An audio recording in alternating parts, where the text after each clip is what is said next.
তানজিম সাকিব নিয়ে সমাজে ব্যাপক কন্ট্রোভার্সি চলল। এটা নিয়ে অনেক কথাই বলার ছিল, অনেক কথা বলতেও মনে চেয়েছে, কিন্তু সুযোগ ছিল না, ব্যস্ততার কারণে হয়তো বলা হয়ে ওঠেনি। কিন্তু কিছু কথা না বলেও পারছি না।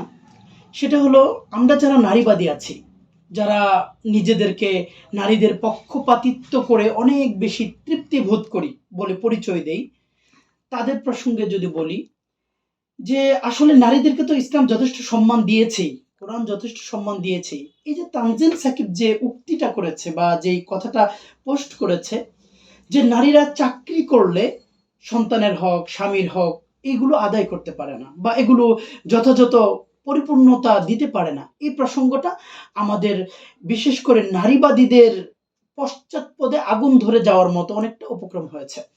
এই প্রসঙ্গটা যদি আমরা বলি, যে আপনারা তো বলবেন হুজুর মানুষ, কোরআন থেকেই তো হয়তো বলবেন, হাদিস থেকেই তো হয়তো বলবেন, কিন্তু কোরআন হাদিস থেকে আমি বলছি না। কোরআন হাদিসকে আপাতত সাময়িক সময়ের জন্য স্কিপ করছি, এই জন্য যে কোরআন হাদিস, কোরআন তো পুরাতন জিনিস, কোরআন থেকে বললে পুরাতন জিনিস, এগুলো দিয়ে আমাদেরকে গৃহবন্দী করা হচ্ছে, আমাদের ব্রেইনকে ওয়াশ করা হচ্ছে। সো মানে ইত্যাদি ইত্যাদি এগুলো বলে আমরা কোরআন হাদিসকে বা ইসলামটাকে মানে একটু আমরা নেগেটিভলি দেখতে চাই। যে কোরআন বলেছে, না না না এটা নেওয়া যাবে না। হাদিস বলেছে, না না না এটা কিছুতেই নেওয়া যাবে না। মুহাম্মদ বলেছে, নাউজুবিল্লাহ, এটা তো কিছুতেই নেওয়া যাবে না। এই 1400 বছর আগে, 1500 বছর আগে বলেছে, এটা কিভাবে নিব? আর এটা যদি আমরা গ্রহণ করি, তাহলে আমরা আধুনিকতার যে মানে কথা বলছি, সেটা কি আমাদের সঙ্গে যায়? নো, ইম্পসিবল, এটা নেওয়া যাবে না। এই জন্য সাময়িক সময়ের জন্য আমি কোরআন এবং সুন্নাহকে স্কিপ করছি, কোরআন সুন্নাহ থেকে বলবো না।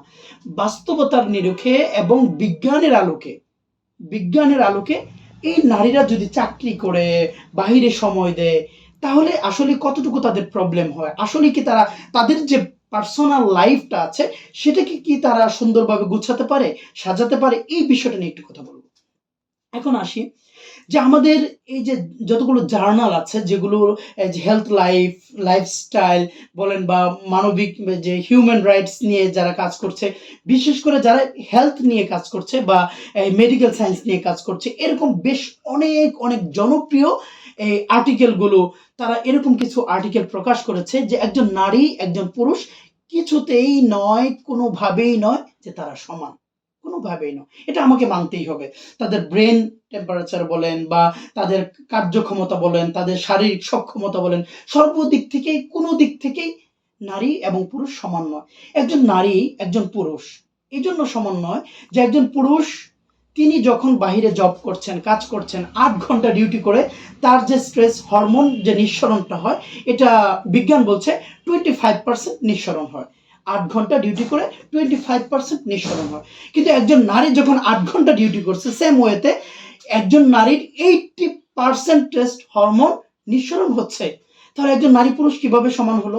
ঠিক তেমনই ওই 80% নিঃসরণ করে একজন স্ত্রী যখন ঘরে ফিরছে, ঠিক ওই সময় তাকে কিন্তু এসে, তার যদি সন্তান থেকে থাকে, সন্তানকে অবশ্যই একটু সময় দিতে হবে, দুধ পান করানো, একটু সময় দেওয়া, এই সেই টুকটাক কিন্তু লাগবে, যেটা কিছুতে পুরুষকে দিয়ে যে আজকে আমি করলাম, কালকে তুমি করো, বা আজকে তো তুই, গতকালকে তো তুমি করেছো, আজকে আমি করছি, এইটা কিন্তু করা যাবে না। এটাকে অবশ্যই অবশ্যই নারীকে করতে হবে।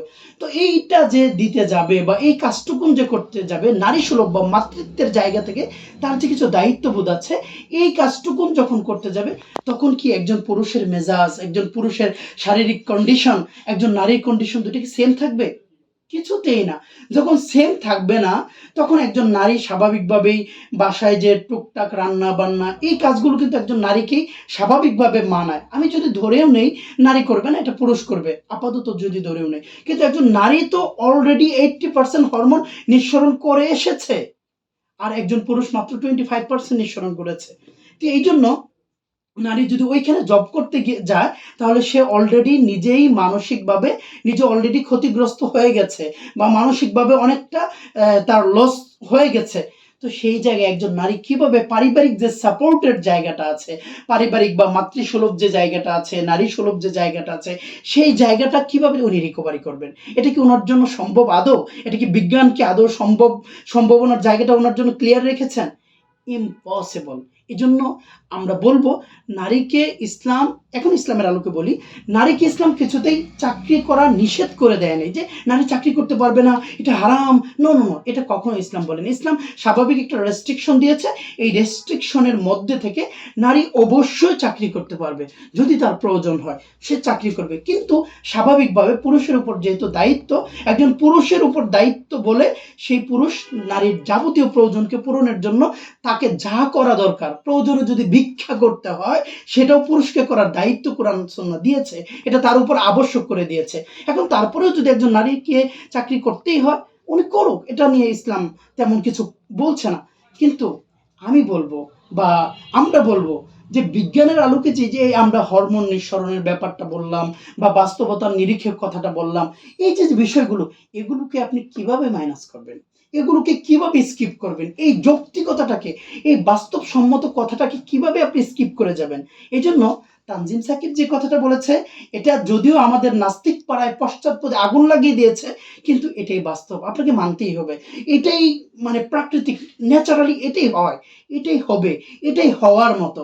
এজন্য আমি আমার আপুদেরকে বলবো, আমার বোনদেরকে বলবো, আমার মায়েদেরকে বলবো, যারা এই বিষয়টা নিয়ে একটু হেজিটেশনে আছেন, একটু দুশ্চিন্তা আছেন যে আমাদেরকে মনে হয় অসম্মান করা হয়েছে, নো, আপনাদেরকে অসম্মান করা হয়নি। আপনাদেরকে সম্মানের জায়গায়, যথাযথ জায়গায় আপনাদেরকে পৌঁছে দেওয়ার চেষ্টা করা হয়েছে। কারণ আপনি কি গোলামের স্ত্রী হতে চান, না রানী হতে চান?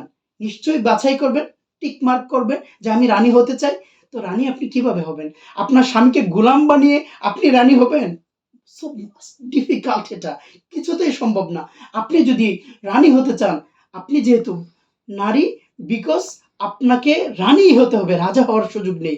সো আপনি যদি রানী হতে চান, এট ফার্স্ট আপনার স্বামীকে আগে রাজা বানাতে হবে, দেন আপনি রাজার স্ত্রী রানী। আর যদি আপনার স্বামীকে আপনি গোলাম বানাতে চান, তাহলে বানান, আপনি গোলামের বউ হয়েই থাকতে হবে।